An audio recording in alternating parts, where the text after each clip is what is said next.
Ayun, magandang araw mga kabahay. At nandito po tayo ngayon sa may Beverly Homes, Cabuco Phase 2.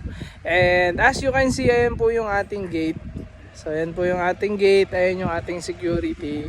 Tapos ayan yung main road po ng Barangay Cabuco.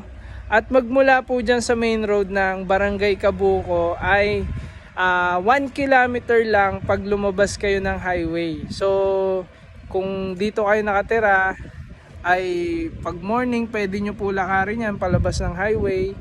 Hindi na po kayo kailangang mag tricycle, o kaya kung may sasakyan naman po kayo ay napakalapit lang talaga magmula dyan sa gate ng Beverly Homes palabas po ng highway.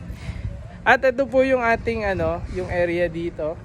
So ayan, so meron po tayong mga townhouse unit at meron din po tayong mga row house unit na available dito. So ayan yung ating townhouse unit. So malaki po ang kanyang lot area saka floor area.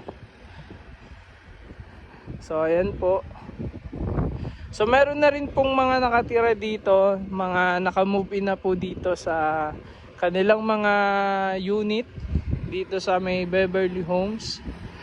Ayan, meron na rin pong mga nakakapagpa-renovate ng mga row house unit. Ayan, ito po meron ng tinaasan niya na yung kanyang row house. Ayan, so mataas na ang kanyang row house unit. So dati ganito po yan, ngayon ay yan na siya. So may mga ilang mga construction pa rin po ongoing dito, pero mabilis lang po yan makonstruct. At dito po sa Beverly Homes ay meron pa tayong mga available unit na row house, mga inner unit karamihan po.